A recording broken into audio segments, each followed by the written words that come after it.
support for the podcast comes from CatFit, who provides virtual fitness options for mom. Catherine Bright has been working in the field of exercise for 2 decades as a trainer and coach, specializing in training women of all ages.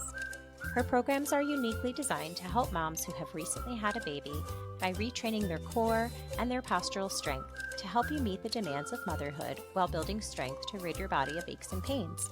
Your body's different, and what works for one woman likely won't work for you. No two bodies are the same. Catherine's programs address diastasis recti, pelvic floor leaking, and easing aches from breastfeeding and the demands of motherhood. Her programs are available as one-to-one personal training online or small group training online. To learn more or inquire about a free discovery call, visit cat.fit.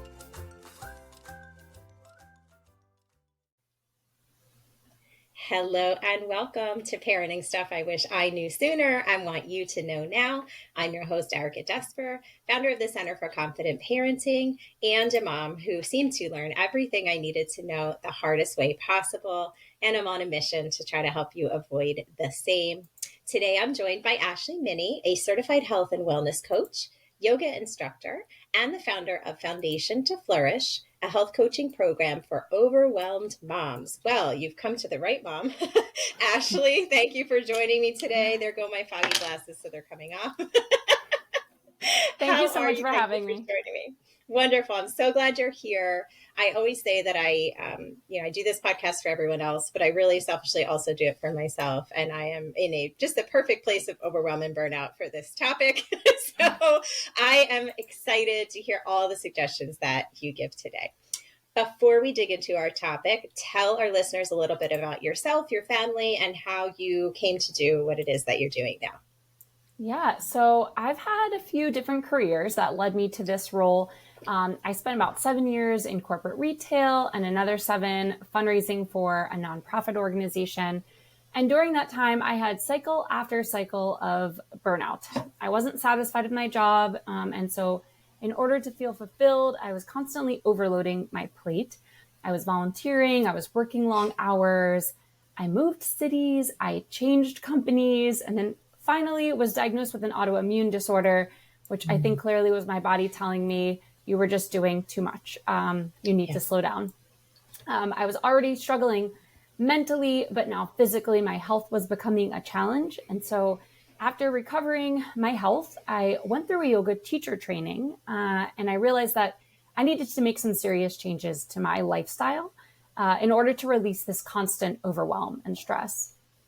So after getting let go of my most recent job and finishing up a health coach certification, I decided to create my company, Foundation to Flourish. And I knew that women and mothers needed a combination of health coaching and mindset management tools to help them relax and prioritize themselves so that they could enjoy the time that they have with their family and friends. Once it's gone, you can't get it back. So mothers tend to put themselves on the back burner while raising their children. And as a result, their health can decline and they might lose a sense of identity. And you're not going to be able to make changes and improvements in your life if you're living in a constant state of fight or flight and unhappiness.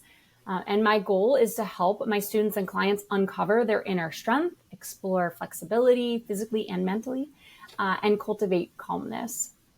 I love to hold space for you to be able to reflect your physical and mental state so that you can feel lighter, more open, and more optimistic. And all with the goal of helping you find a new perspective on life and giving you the tools and strategies to make lasting changes, supporting your health and a healthy home environment. Oh, that all sounds so nice. Well, maybe we should have started with a meditation. Yeah, right? I'm actually very proud. That was how I started my day this morning. I'm 2 days into making it the first part of my day rather than saving it for later in the day. And it is making a difference. We'll see how long that lasts, but I'm putting it out publicly so everyone can hold me accountable. I couldn't start there though. And I do want to be realistic with everyone listening. If you are feeling overwhelmed and burnout, some of what we talk about could feel like it's easy to like make suggestions and then be like overwhelmed by the suggestions, right? So it took me a long time to get to a point where I'd even be open to like, hey, I'm going to do a meditation before I launch into work today. So don't freak out if you're hearing this. All right. Well, I'm glad that you are well. I know all too well that when everything else is off, eventually it comes out and, you're in physical ailments. That's sort of where I am and why I'm on this journey I'm on as well. So hopefully we can catch some moms before they get to that point. And obviously we're using the word moms pretty often, but I'm sure this applies to parents, however they identify or whatever gender parent they are, humans, right? We're just choosing to focus on moms because that's your niche. Okay, let's dig into our topic. So today we're going to talk about 5 steps to find peace and balance so you can be more present and grow in your relationships and your career, caveat, without mom guilt or living in a state of exhaustion. So first things first, how common is it in your experience for moms to experience guilt or exist in a constant state of exhaustion? And the reason I want to start there is that I think many of us are telling ourselves like everyone else seems to be handling their stuff, life, mothering, whatever it is, like easily or better than I am. Whether that's based on truth remains to be seen. It's probably much based on social media. So something must be wrong with me if this feels hard, or something must be wrong with me if I can't manage it as well. So is everyone feeling that way? Is it specific to just certain people? I would say almost every mom I've spoken to, whether that's a client or a yoga or a bar student of mine, is experiencing some form of overwhelm or exhaustion. And I don't think that social media has helped. I do think we are talking about it more, which is helpful, but there really is never enough hours in the day to get every task done, and certainly not enough time to prioritize themselves. And unfortunately, moms are carrying a huge mental load when it comes to managing the family and the home. And this cycle in our society, it has to end. I mean, we thrive ourselves on, we actually make it like burnout is a good thing. And that has to end. Moms can have careers. Yes. Moms can have careers. Moms can prioritize themselves. And this doesn't have to be this constant overload just on them. Yeah. Yeah. And I have a super helpful, involved partner. And even so, we're constantly talking about, like, I still have the much greater mental load, particularly when it comes to our kid and like his appointments and his picking up his prescriptions and getting him to and from school and all that stuff. So I can't even imagine, not everyone has a partner who can or will be so involved. So even more so if you don't have that. And you mentioned society, our culture, how it needs to change. I think you wanted to say something about women being conditioned a certain way. Yeah. I think one of the biggest challenges to growth or change when you're experiencing this burnout is just a lack of self-awareness. And that's something I work with my clients on specifically. Like, how do we figure out where the gap is? How do we get from point A to point B? What's missing? What's working? What's not working? But I also think that a lot of women feel overwhelmed and burnt out because they're setting initial goals that reflect what their family or friends or the media or marketing is telling them. So there's a lot of this all or nothing mentality. Like, you need to be at every sports game. Your house needs to be perfectly clean. Every, photo looks perfect. I mean, social media has definitely made it tough. There's a lot of pressure from society to have a perfect family. And then women are conditioned to believe that doing everything either themselves at home and at work is sort of this evidence of success and competence. I like sort of touching on what I had said before. And you think that you're always not doing enough. And I think ultimately, are you making the best decision for your family when we think like this? Yeah. It kind of reminds me, as I'm listening, about, body image standards. Like, my body isn't good enough. Compared to what? Like, compared to whom? Who decided that we all had to look a certain way? And so we're striving for something that is not possible. So this is kind of the same thing. If we're holding to some impossible standard, it just, you're never going to feel like you get there. So first things first, before we get into the steps, moms, this is very, very, very common, if not inevitable. You are not less than for acknowledging that you feel this way or admitting how burnt out you feel. And I do think that, like you said, that self-awareness is really, really important before you can even think about taking steps to address it. So what is step number one then, Ashley, when we're feeling this way and in a place where we can take steps to address it? Yeah, absolutely. So nourishment and connection, step number one. And I'm just going to sort of clarify each step and then give you some tips, pointers, explanations of their benefits. So nourishment and connection, utilizing internal and external sources to fill your life with love, support, and guidance from yourself in interactions with others, fulfilling your basic needs as a human to find deep connection and meaning, living purposefully, and feeling a sense of belonging.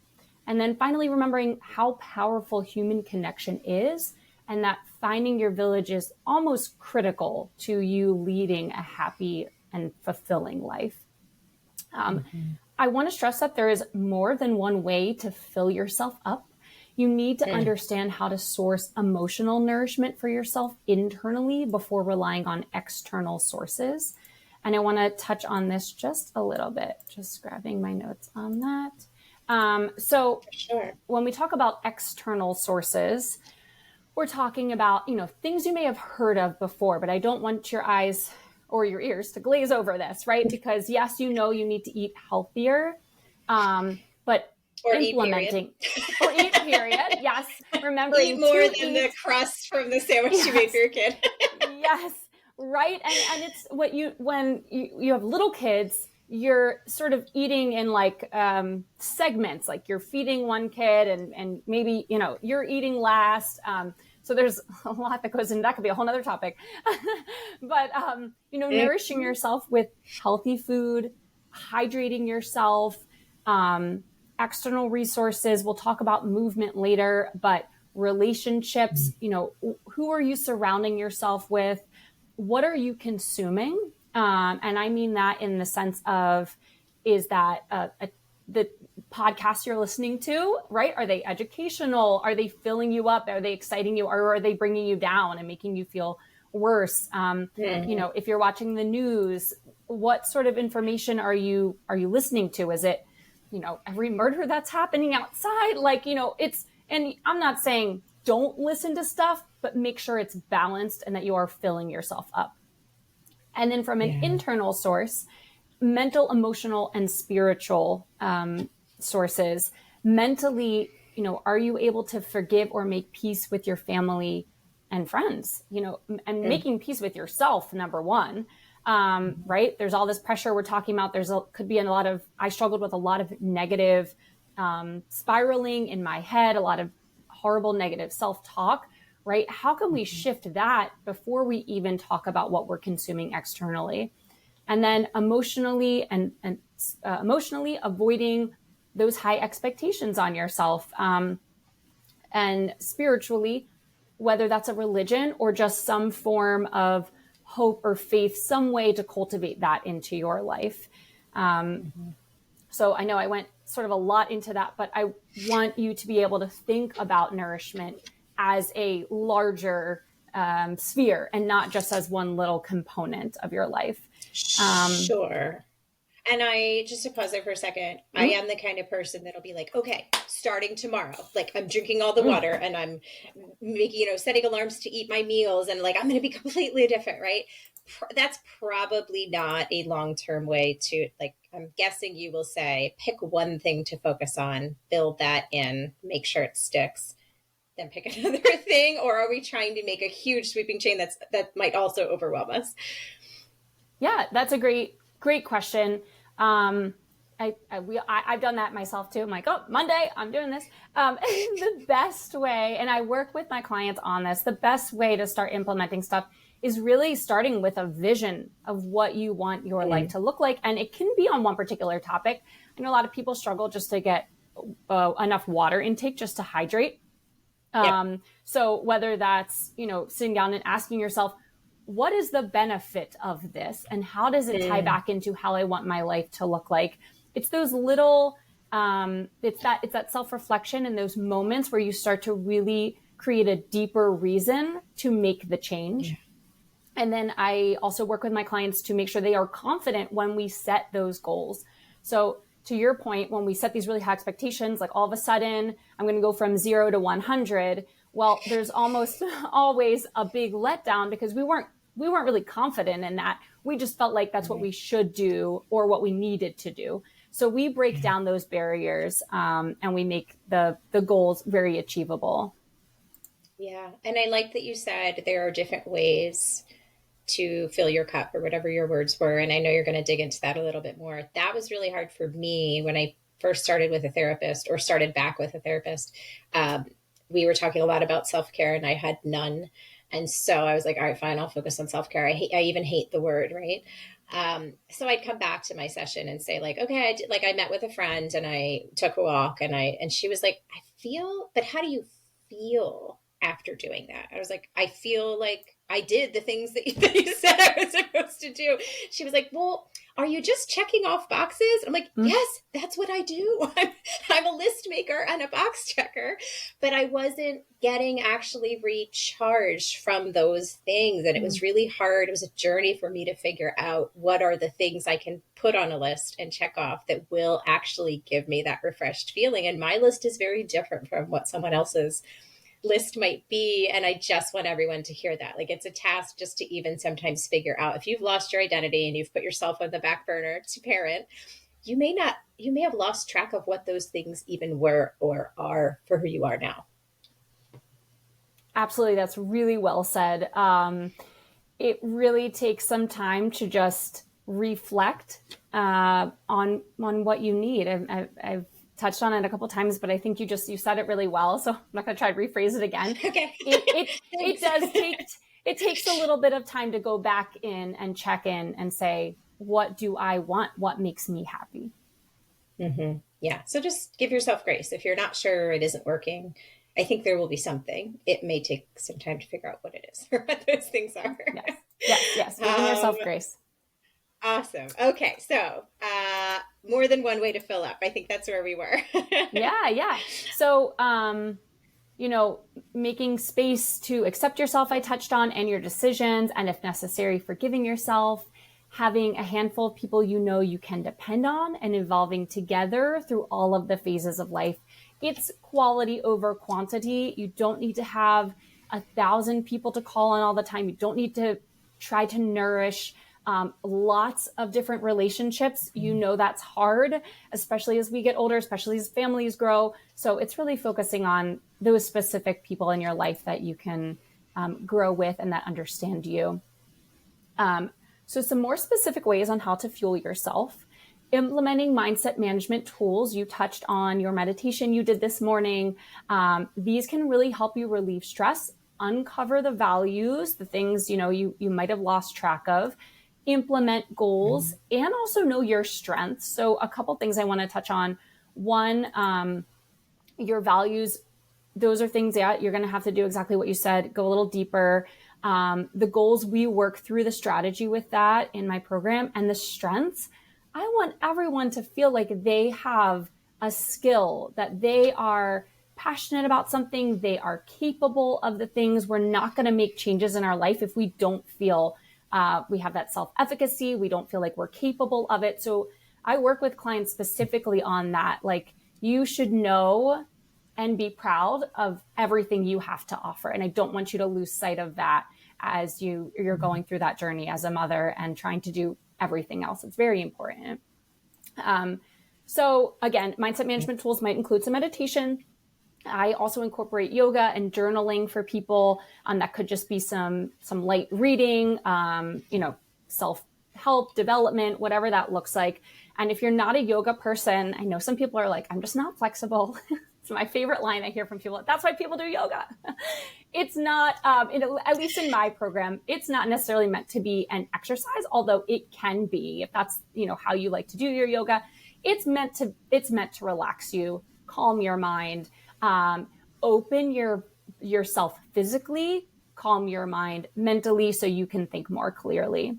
Yeah. And if you like myself wear your busyness as a badge of honor, then you probably have an inability to slow down, or to just be like I can't be doing nothing right now. There's laundry and there's this and there's that. But once you give yourself permission and you understand that being still and just resting isn't nothing, it's like medicine. And yoga and meditation are so fantastic for that. And that was so, I just want people to not glance over it. Like you said, it will be hard and you will hate it. And you won't feel good at it at first, but it does come in time. And it's been so helpful to just sort of, for me to be rather than do all the time, which is helping with my burnout. Yeah, I've heard a quote that I think this was in a meditation I've done, so I'm not taking credit that I came up with this, but we are human beings, not human doings. I also really struggle with I have to be doing something thing. Meditation helps me with that. And then I also want to note, at least in my program, and so I'm referencing my programs to understand, so people understand what I'm doing, but I also want you to take some of these nuggets with you so that if you are looking for support, these are things you can keep in mind. In my program, we work one-on-one, but I also provide you yoga, meditation, and journaling in very short snippets. I know you don't have like 3 hours to be doing this, so it's meant to relax you and give you that quick calm down moment. Maybe there's an argument with your child. Maybe you need to step away for a moment. That's what they're intended to do. So, keep that in mind as you're searching for things. It doesn't need to take a lot of time for you to allow yourself that moment to come down. Yep, you can even hide in the bathroom. We all do it. Just whatever you need to do.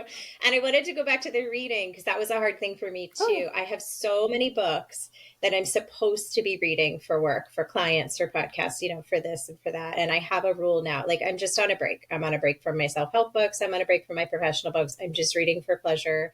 Or when I do go back to that, I kind of alternate because even when I was reading, it was so focused on like learning something, doing something, sharing something that it was still more about giving than it was about receiving. And like, it's okay to just pick up some trash novel, whatever your thing is, and just do that. Or historical fiction's been my thing, but it just kind of takes me like out of my own life to another place. And that's okay too. It doesn't have to be some phenomenal, life-changing educational thing. Yeah, that's a really good point. And that just means that you are in tune. You're in tune with what's going on with you. I actually can 100% relate to this. Sometimes I'm like overly doing it with my, self-help podcast. And I'm like, oh, I just need to listen to my music. I need to find some good tunes. Like I just need to like bounce around as I'm walking around. So 100% can relate. You need it. That's why we constantly do those check-ins with ourselves. That's why a little bit of journaling, or just self-reflection every day is important because it really helps us narrow in on what's working, what's not working. You can be doing all the things you think you should be doing. Like you said earlier, I felt like I should be doing this, but if that's not what you need at the moment, then it's not really supporting you. Which kind of takes me to consuming what gives you energy and motivation to grow. It should be something we're really focusing on. So it's healthy food, supportive people, education, reflection, being mindful of all of those things. What is giving you energy and supporting your growth? Mm-hmm. And finally, I want to touch with the healthy food. Sorry, I don't want people to get like, oh my God, now I have to eat healthy all the time. Like one of the things I do for myself, I do generally eat healthy through the week. I'm pretty mindful. And I also like throw the rules out the window on Saturday and just like eat a bunch of different candy or like whatever it is, put creamer in my coffee. I don't know. It's just like a day where I can chill and be like, whatever I want is fine because I do well the rest of the week. So again, none of this is like an all or nothing. I'm saying this because I'm very an all or nothing person. Mm-hmm. We're talking about healthy food for the most part. That doesn't mean you're not able to sprinkle in something that maybe is late. Not that any food is unhealthy because everything in moderation, blah, blah, blah. But I can kind of hear what people might be thinking as they listen to this. So it's all about the balance across the big picture, right? Absolutely. I think too, to your point, most of us, maybe you don't know, but most of us have a general idea of what we should or shouldn't eat. I encourage people to really explore try new foods and what sits well with you. Cause I think there's just this like, oh, don't eat meat. I mean, I am a vegetarian, but my husband is not. So, I think I encourage him just eat more vegetables, but like, what do you like? You're not going to eat something you don't like. Don't force yourself to eat broccoli if that's not your jam. I want to remind people of that enter this as a curious individual, as someone who wants to explore and feel better. You know what feels good in your body. So if something doesn't digest well, or you have an intolerance to something, that's on you to take your time and figure out what works best more than anything. You're not going to all of a sudden become like a health freak and eat a bunch of things that just you don't like and that aren't supporting you. Exactly. I lastly want to touch on connection here. I hear a lot. It's really challenging when my family does not live nearby, and maybe you just moved somewhere, you don't know a lot of people, you just don't have close friends nearby. What can I do? So these are things I've gathered from talking to people. I just want to provide a few suggestions and to remind you that sometimes it takes a little bit of stepping outside of our comfort zone, and that having that little extra support or someone to call can be very helpful. Just takes us being a little bit uncomfortable. So maybe it's attending a new mom's group, striking up a conversation with someone at the playground, going to a religious or affiliated group, volunteering for preschool or PTO, offering to help. Maybe it's like a babysitting swap or family dinners. Ultimately, it's at the end of the day, maybe it takes a little bit of effort on your part, but it's worth it when you know that you then have somebody you can count on and you have that extra support, which we all need. For sure. And I had my kid a lot later than a lot of my friends that I had before I had him. So we still stayed friends, but I just enjoyed them in a different way. And I needed like mom friends who were in the thick of it. And I didn't exist in any environment where that would have happened naturally. Not my job, didn't have a religious affiliation. I didn't even have childhood friends really that I grew up with. So I kind of had to, I know dating for mom friends now is like a commonly tossed about concept, but this was 15 years ago, and that was not a thing. And I felt like I kind of created it. Like I literally started meeting with like one person at a time and seeing if we had the same vibe. And let me just be honest about this too.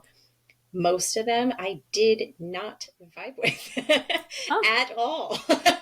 And it took you're saying it's a lot of work. It is a lot of work, and it can be a lot of disappointment, and that's okay.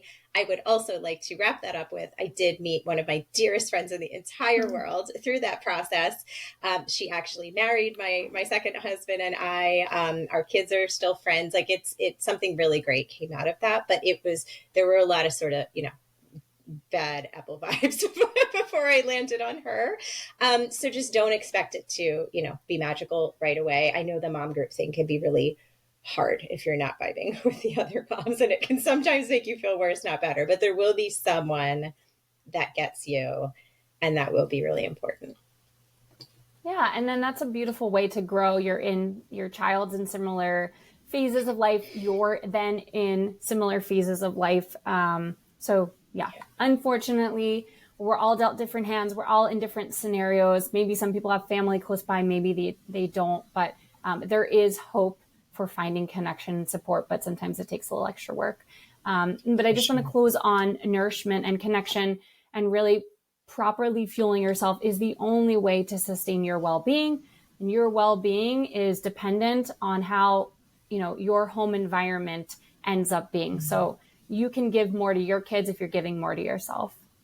Yep. And we talk about this a lot. I help families when their kids aren't sleeping well or their babies. And we always talk about the foundation. Like it's not all about the sleep learning strategy if there isn't a solid foundation for sleep, which is like the schedule, the routine, the environment. So it's a very similar concept of like don't go out and do all these crazy, buy all these programs and special cups and mixes. And if you really just aren't like eating, drinking, and connecting, that would be the first thing to focus on, because what is the rest going to rest on, right? So I love that. All right, how about step 2? Step 2 is movement. Again, I know some people are going to be like, I just can't get into that exercise routine. I'm exhausted. I hear you. Just to talk about the importance of movement, helps your body stay limber, reduces the risk of disease, right? If you're showing up for yourself, you're healthier, you're then more present with your kids. But being able to move your body also gives you motivation, hope, and a nice hit of dopamine that keeps you happy, reduces symptoms of depression and anxiety, and enhances brain health and can improve overall well-being. Being physically active is the best way to release tension and mental overload. I'm gonna say that again. Physical activity is the best way to release tension and mental overload, so that you can live with more peace and presence, because I know you're dealing with the mental overload. Ways to incorporate movement into your life.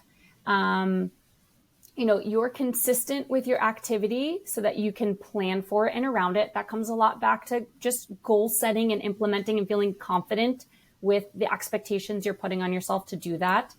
You're efficient with your time. So the more efficient with your time, the more you're going to be able to squeeze something in, incorporating exercise into your day, keeping movement at the top of your mind. So this one I like, because I think we can all do this better. Take the stairs if you can. Okay. If you have the stroller, don't take the stairs. But if you can, you're That's on your too own. ambitious. Ooh, that's also a weightlifting exercise. Right. But even so, there are like stroller strides classes. And I mean, yes, it is a lot more complicated when you have one or several kids to figure this out, but there are programs that are built for that. Now, not all of us want to exercise with our kids in tow. That's not for me. There is that. There's mom and baby yoga, or the gym might have, childcare center. Like, I feel like it can look different at different ages and stages, just depending on, on those options. Yeah, absolutely. And maybe that's just, parking, again, depends if you're with kids or not, but like parking a little further away in a parking lot to get a few extra steps. Just keeping it top of mind, essentially. Maybe that's if you can stand, if you have a standing desk, try and incorporate that a little more, whatever that looks like. Excited and looking forward to your working out. I think most people, if you've ever been in a solid workout routine, you're looking forward to the next day. I used to run a lot, and I would go to bed excited. I would run, go to bed, and then be thinking about my run for the next day. It's just, you're sort of in a good cycle. Yeah. And then trying to move with others. You just mentioned, Erica, a few different ways that you can try to move with others. I also think, finding, if you're someone who needs to be at a fitness class, find yourself one that's close by. Find an activity, same with the food. Find something you like to do. If you are not like a HIIT person, or, strength training isn't your number one thing, start with something light and low impact, a Pilates, a bar class, some yoga. You have to find what you like, because you're not going to enter the space that you don't want to be in. If you need an accountability buddy, find a friend that might want to go with you. If you are someone that can do a workout at home, make a little space for yourself. And then remember that time can be your friend. If you can squeeze in 10 minutes, you did it. Cheer for yourself. It doesn't have to be a lot of time. For me, that's that was always the thing to shift off the list when the day got out of hand. I didn't realize it was going to go this way, and this took longer than I thought. And now I feel really tired, and now it's after 4:00 and it's getting dark early. And I do all this talk around okay, I just will skip my workout today. So I think it's about giving permission to be not on the back burner, but on the front, and really just building it into the schedule. I kept trying to fit it between what was built in, and it's working a lot better now that that's one of the things that gets built in, because it is less about squeezing it and more about everything's fitting around that. I, of course, have an older child. He's in school all day. Like, it does get a lot easier. I know if you have littles, that sounds a lot harder. It isn't going to happen if you don't schedule the time. Yes, really good point. Figuring out, and I work with my clients on that. It's finding the right time. It's figuring out what fits in your schedule. And sometimes we need help to figure that out. Again, there's no judgment. It's find the support you need. I wanted to also touch on, I forgot to mention, walking. This is something I try to do every day. Again, doesn't have to be for 3 hours, whatever works for you. But I just want to touch on how many wins there are in a good walk, especially outside. And we have had, at least where we are, really nice weather. But I understand everyone's, in a different spot. You get to check off sunlight, nature, mental clarity, cardiovascular health, and just your exercise. If you need to check that off, if you're a check person like we are, you check that off. That's like a win-win-win, right? So a short walk outside if you can, and if you've got the little ones in the stroller, that seems to be a more feasible option for you, right? Yeah. Rather than maybe getting to a gym. So, and I love that too, because I have all of it. I have a yoga membership. I have a gym membership. I have a gym quality piece of equipment in my basement. I should look like, a rock star. But another thing that was really hard for me is like, I should do the machine today because that gives me, the best bang for my buck, but it's gorgeous outside. Why would I want to go in my creepy basement alone on this machine that doesn't give me mental clarity or that feeling of like, so I've been much better with like, what's gonna give me the best feeling after today? Is it going down on the machine because I really need that and haven't done it in a while? Or is it taking advantage of this weather and there's going to be another chance to do that? And that was really, really hard for me to pick the thing that felt like less of a workout and more of a filling a different cup, like that internal cup. Yeah, no, but these are great notes for people to think about when they start approaching any of these topics. What do you need in this moment? I teach fitness classes, and every time someone comes in, as we're starting the warm up, I say to them, what do you need out of this workout? How do you want to feel when you leave this room? And I encourage people to ask themselves that in all of these categories we're talking about, but in any aspect of their life, like what is it that you need from whatever you're about to embark on? And that also incorporates listening to your body that day. So if you're really tired, then, maybe you're just happy you showed up and you just get through it. But if you're like really energized, you slept well, you're feeling great, maybe that means you push yourself and only you know the answer to that. So just keeping that in mind. Right. And it sounds so silly, but if we don't take that moment to ask that question, we probably aren't going to be getting what we need out of whatever we're doing. So that piece, that self-awareness piece is so important. Support for the podcast is brought to you by Whole Heart Reproductive Mental Health. The mental health professionals of Whole Heart are certified in perinatal mood and anxiety disorders, pregnancy loss and grief, and gender identity development. They are gender affirming and provide inclusive perinatal mental health care for queer folks. They offer in-office, group, and private individual and couple sessions in Philadelphia, as well as in-home sessions in Philadelphia and its mainline suburbs, South Jersey, and Delaware. Getting out of the house with a new baby can feel really overwhelming. Whether you're recovering from birth, experiencing postpartum anxiety or depression, are one of the 1 in 10 fathers who experience postpartum depression, or you're simply struggling with the transition to motherhood, or if you simply aren't ready to leave your home, you don't have to put off coming to therapy. They will come to you. Therapy is an investment into your own well-being. It's not selfish or self-indulgent to take care of yourself. To learn more or book an appointment, visit wholeheartmaternalmentalhealth.com. All right. Step 3, very near and dear to my heart. Lay it on us. Sleep. Sleep is step number 3. To enjoy time with others and have positive self-esteem, you have to get quality sleep consistently. So you'll reduce stress, improve your mood, regulate your body correctly, and reduce health problems. You'll be happier and more patient, excited, motivated, energized for your day ahead, and you're likely able to make better decisions for your health.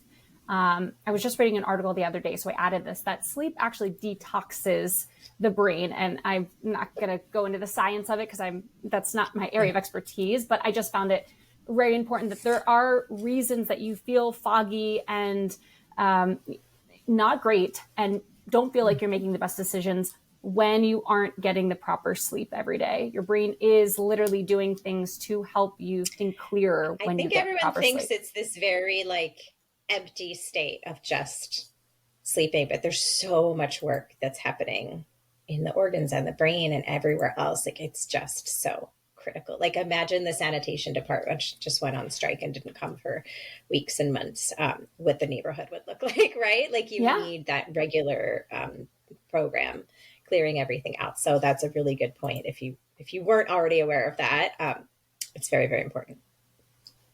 Yeah, definitely. So if you're doing this right, and I'm just going to go ahead and say that I think most people in general, not just moms, like most people are not sleeping the best that they can. And again, that's a little bit of doing it right. society. That's a little bit of, again, that burnout culture that we value and the working long hours and all of that. So, but if you are doing it right, you're going to have more confidence, more energy, you're going to be more productive. And again, these are things for you to think about when you're like, okay, do I really want to implement? Do I really want to try to improve my sleep? Do I want to feel these things? What is it I want to feel? You'll create a consistent sleep routine that will help you maintain your health. And this is something you'll manage over the years. You'll be more relaxed, create stronger bonds with your kids. So it's less snippiness, less yelling. You're able to manage your emotions better and have a little bit more mental clarity in the demands of everyday life. Mm-hmm. Some tips that I think are supportive, so take them as you will.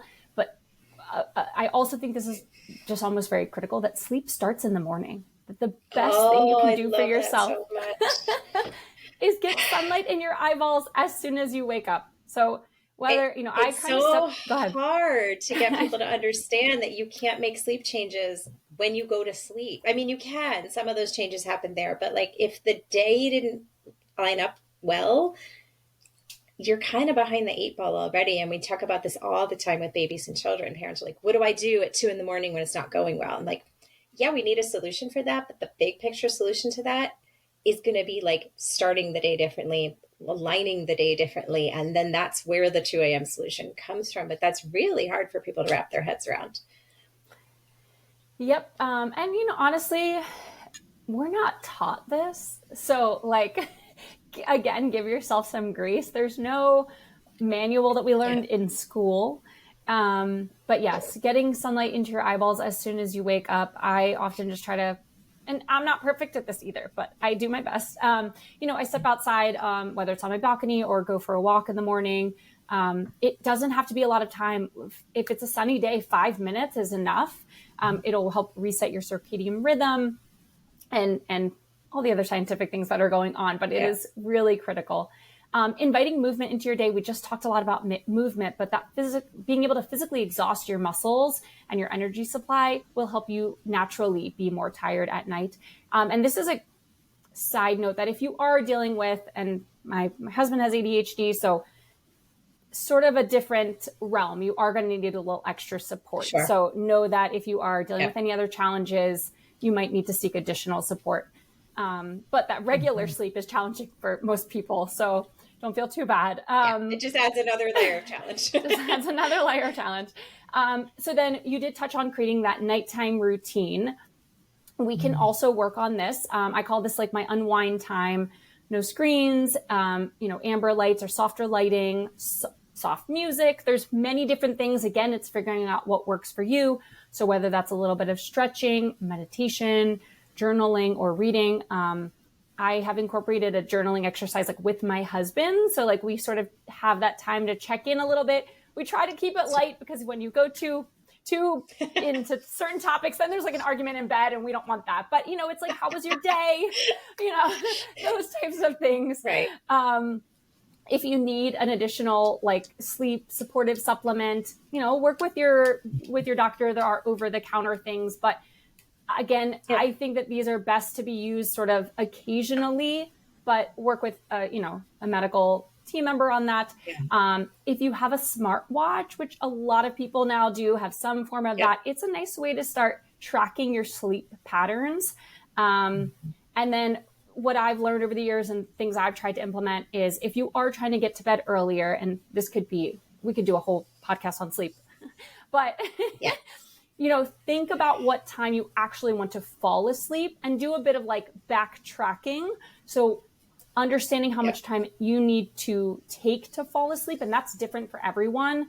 And then if you are trying to slowly start making those adjustments, start with like 15-minute increments. Like you're not going to get to bed an hour earlier. Right. Yeah. Yeah. And if these tips are great for a parent who's having trouble sleeping, even when their kids aren't the issue. I would just add to that, if the kids are the issue and you'd be able to sleep fine if they were doing better, just know that there are people that help with that, myself included. And there is no stigma. We get help with everything. Why not get help with that? If you're, yes, the newborn stage is tricky, but once a baby exits that newborn stage, they should be able to sleep through the night. And people have different opinions about what that means, but you should be able to get long, uninterrupted blocks. Even if like they need an overnight feed or whatever, they should not be up every hour or 2 hours saying like, hey, let's do this thing. So definitely get help with that. And I think one of the common challenges moms run into is they are focused on the kids, all day long, and they get the kids in bed. So they can either go to bed early, but then they have no time for themselves, or they can stay up late to get the time for themselves, read the book, binge the show, whatever. Any tips for that common dilemma or debate? Is it like alternate or? That's a good question. Or does it come back to the question of like, what's the more important thing for me in this moment? Do I need the sleep or do I need the me time? Yes, I think that is a good question. I also think it's creating limits and boundaries, understanding that you are priority too, but that you are, one your kids depend on. So is that, asking your partner to put the kids to sleep? Maybe you're divvying that up. Depends how many kids you have. But, is it getting a little extra support so you have that me time? And again, checking in with yourself. Do I need, and am I carving this out? Am I making this a priority and setting a boundary around this, that this is my sacred time, and really trying to make that happen the majority of the time? Nothing's going to be 100%. So I really do think it's just reflecting on what it is you need most and setting parameters around that. I love that. Okay. Any other sleep tips before we move on to step 4? I'll say 2 more, just staying consistent with your wake up times. So I've read a lot about how just, even if you don't get as much sleep as you would, trying to be consistent with those wake up times, especially even on the weekend. I think you have about an hour grace period. Your body has an internal clock. I think a lot of times we almost mess it up. So definitely. Staying consistent, and then avoid eating a lot before bed. Maybe that sounds like something you know or don't, but just a reminder, if you can avoid eating a lot, your body does take time to digest, and that will sort of make it more challenging to fall asleep. Yeah. And I know a lot of people like, look, we're not here to talk about alcohol, whether you love it or you're trying to shy away from it. We're all in a different place, but it often helps you fall asleep real easily, but that's more of a crash. And then it can present problems throughout the rest of the night. So just notice if there's a correlation for you there. And I'm not saying don't drink, but maybe be careful how close to sleep hours you drink or how much you have. Just keep an eye if it's in fact impacting your sleep. Okay. Step 4. Step 4 is happiness and worth. I want you to be proud of who you are and all of your talents, skills, and strengths. I touched on this earlier. What makes your soul light up and brings you joy? You are worth, you're worth knowing what those things are and having a value and purpose in your life.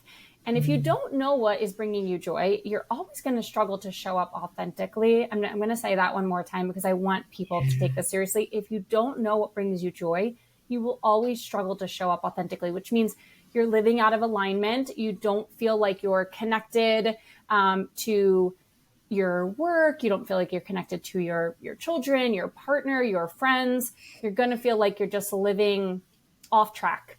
I want you to be proud of how you spend your time and energy. You can show up as a better, fuller version of yourself. Your passions will naturally motivate and direct your efforts, so you're always feeling fulfilled and accomplished. And you'll set a good example for your children. If you can show up, as the best version of yourself, and they see what you're doing, that's a good example for them to explore the things that make them happy, and even be more curious maybe about figuring that out. And that was really helpful for me to think about, like, modeling it, since it's hard for me to set boundaries, hard for me to prioritize myself or even put myself on the list. For me, it was a shift of like, but what kind of example would I set for my kid about, like, no, I can't do that with you right now because I have this scheduled class and it's really important, let's set up a different time to do it or whatever. So, if you struggle with the same things, maybe the kids are the reason. Maybe it's the example you're trying to set about having your own interests and me time and all of that. Yeah, absolutely. When you are doing this right, when you're taking your happiness and your worth very seriously and you're cognizant of the things you're doing to enhance that, you're going to spend more time on your personal interests. We talked about how oftentimes moms are starting to put themselves on the back burner. That often means they're not partaking in whatever hobby they enjoy doing. Maybe it's a health and exercise routine or eating better, but those things that fill you up. You'll have help when you need it. If you're making yourself valuable and you feel like you're worth support, you will receive that support. You'll be more likely to ask for it. You'll have more energy and time to spend with your family. You'll be that role model we touched on, more satisfied, productive, and assertive at whether it's work or just being able to take care of your family. You're going to feel a lot better about those things because you feel like you are worth the effort to educate yourself on those things. You're worth getting the extra help when you need it, as I touched on. I want you to feel proud of your accomplishments and comfortable with the decisions you're making. I feel often there's a lot of, I'm not sure if I'm making the right decisions from moms. Like, I'm just so overwhelmed and I'm just going to do it. And I also want to say that you're doing a great job. Like, I like to tell my friends this all the time. Like, you're doing a great job. You're doing the best job you can do. But there is support to help you feel like you are confident in those decisions you're making. Ultimately, you'll be more resilient, more grateful. Happy women require others' help, again, because they feel worthy of that support. Say that one more time, nice and slow. Happy women require others' help. They recruit their partners and even maybe their children, if they're old enough, to help with chores, food prep, shopping, dog walking, laundry, organization, and they trust their gut decisions, as I touched on, comfortable with those decisions. You have to dig deep within to find that light to guide you to joy. So again, it goes back to doing a little bit of work to make sure you're on your own right path. Happy women require help. I love it. And it's so true and so hard. All right. So let's say maybe someone is doing a lot of what we've talked about already, but they still are like, oof, where's the joy? Where's my identity? I still feel burnt out, overwhelmed. What could step 5 be? Step 5 would be investing in a coach like myself or any support. Erica hosts a whole bunch of support for moms in these situations. Asking for help does not mean you are weak. It doesn't mean you're not doing a good enough job. I just want to remind you of that as I say this. But it truly is almost impossible to become successful on your own. Everyone who got to where they are had some sort of support. Having that support will allow you the right strategy with accountability to get you where you're at to where you want to be. And we talked a number of times on having that vision and understanding the gaps that you're having. It's hard to do that on your own. You'll have the support and guidance to guide you around the inevitable obstacles that you might be facing. You'll have someone to talk through your fears, your struggles, and limiting beliefs. to help you celebrate your wins and victories. It's important to celebrate, not just always thinking about the things that are challenging, but remember that when we make and implement changes that work well, we should celebrate those. Having a coach will help you stay accountable to your goals, and someone that's been where you're at now and has the tools, strategy, and insight you need for success. So having support helps you navigate your path, offers guidance and counsel, challenges you to improve, holds you accountable, and helps you overcome those mental barriers you're likely facing that you just touched on. I'm trying to do all the things, brings together other like-minded women, there's strength in numbers, provides support to make adjustments. So there's a number of things that a coach can, or any type of support can really help you. Yeah, I know I've told this story before, but I'm sure not everyone listens to every single one. So I'll tell it again. I once won, this was former me that was kind of snobby about all this stuff and like just totally detached from the possibility of it. And I won a session with a life coach. And I was like, haha, that's the funniest thing that could happen because like, I don't even believe in life coaching. I don't know. I was pretty ignorant. I just thought it was like a silly, like who needs a coach like for life? I'm doing life. I'm fine, but I wasn't. So I met with her because I didn't want it to be wasted. And we were in the same, networking group. And oh my God, I didn't end up working with her just for cost reasons. But that one session that we had, or maybe it was more than one, was like a bunch of therapy sessions put together. Now, of course, she stayed in her lane. She was not a therapist, but the questions she asked me and had me think about, like this whole journey that I've been on now kind of goes back to that one free session. And I remember I was very burned out with work. And I remember she said to me, well, what do you want your schedule to look like? And I was like, what are you at? Like, I don't understand the question. It looks like what it looks like. I have all these people that need help and I fill in all the available spaces because they're available and like, it is what it is. Right. And she was like, but what would you want it to look like if you were in charge? And oh, by the way, you are, but it's never going to look the way you want it to look unless you first figure out what would you want it to look like. And that's so simple. And now looking back, it sounds so silly, but I just keep coming back to that anytime I feel burned out of like, okay, that must mean that I'm not holding some sort of space for myself. And like, where did it fall apart? Where can I put it back in? So shout out to all the coaches out there that I used to poo-poo. Hopefully this episode is like my thank you to the universe and my apology for laughing at that industry, because I just think it is really so helpful. It's just taking the time to think this all through, figure out what changes need to be made. Okay, enough about me. Any last words of wisdom? Let's say a mom/parent, whoever's listening, is really struggling in this area. They've heard your 5 steps and they're like, all right, I can't even fathom. Like, I don't even know what to do with this information. I can't even take step 1. Maybe they feel still too guilty. Maybe they feel too depleted to get started. Is there like one quick thing you would suggest for that person to do?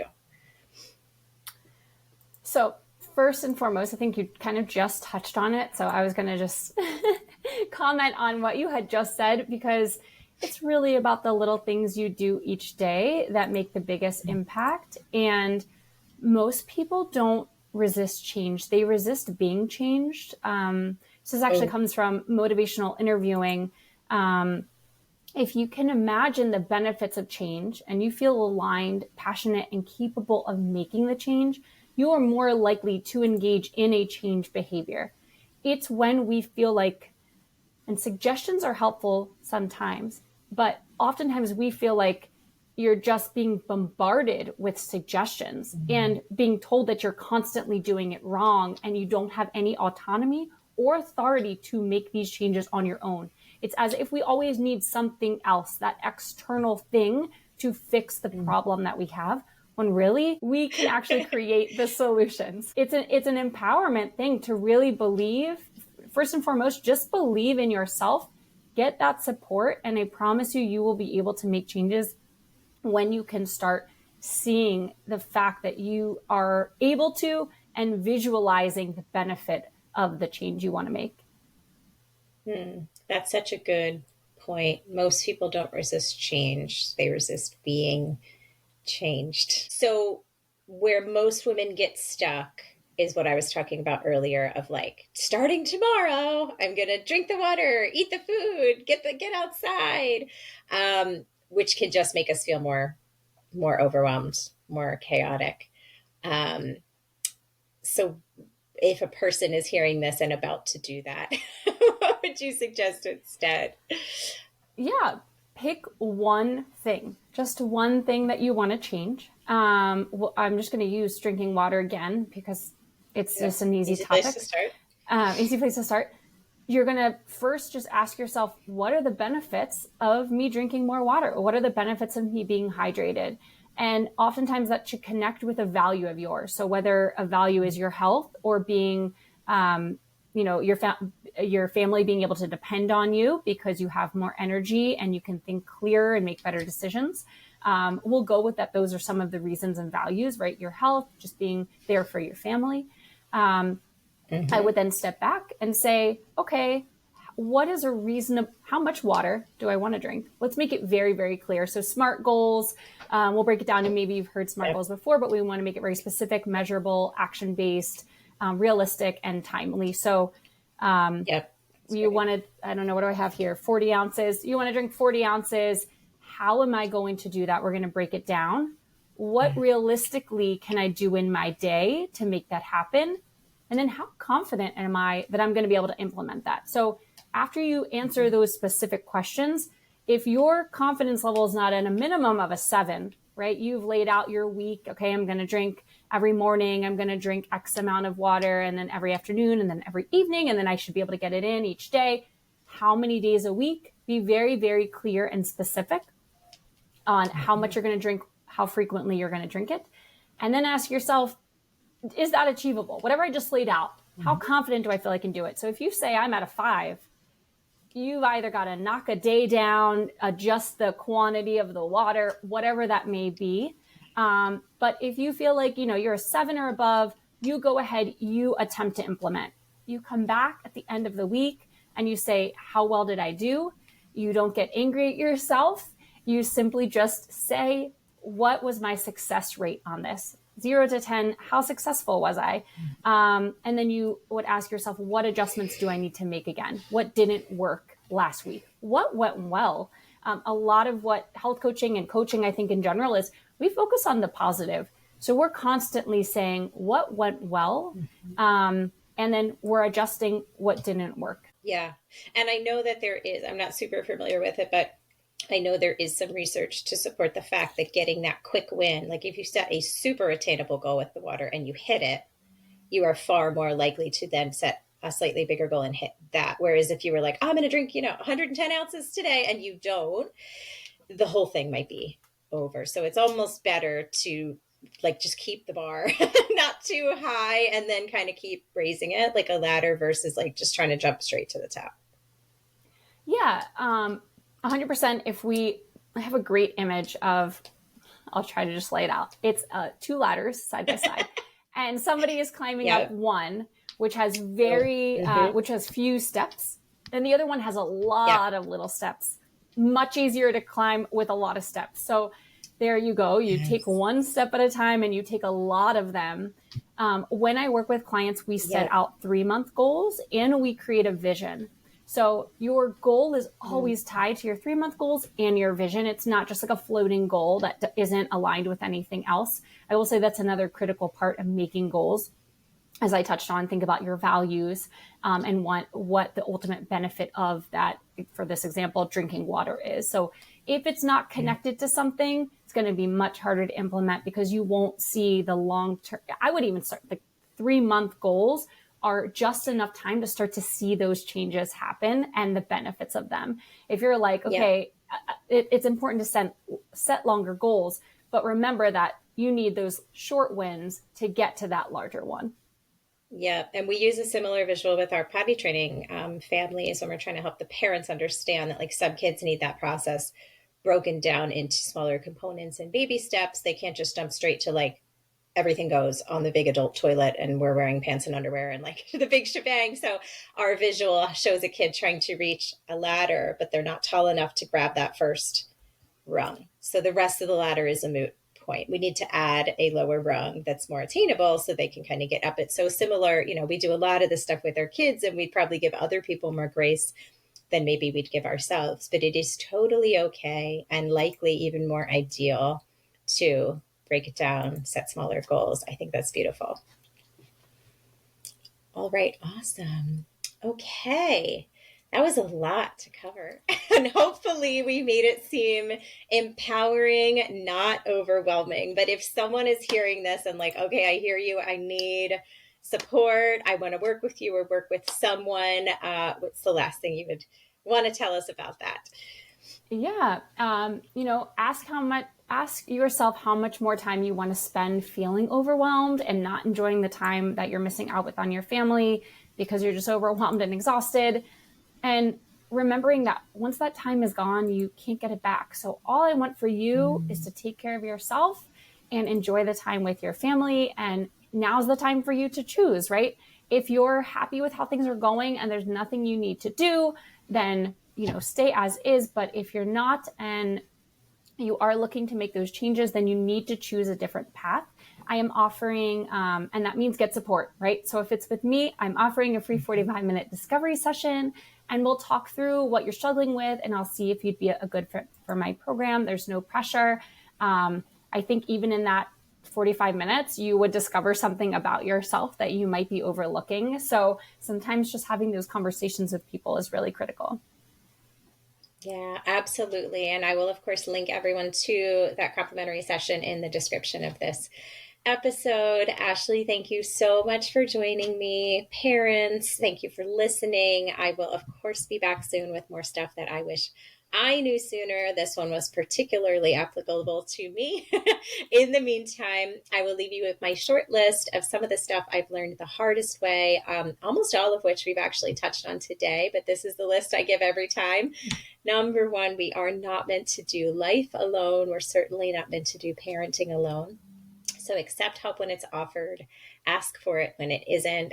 Just to re-emphasize the line you said earlier that I love, happy moms require help. Number two, you cannot pour from an empty cup. So schedule ways to refill yours every day and make sure those ways are actually making you feel refilled, not just checking off a box on a list. And finally, there is no way to be a perfect parent or perfect human, but countless ways to be a really good one. So let's make that our bar and work from there. Thank you so much, everyone. We will be back soon with more.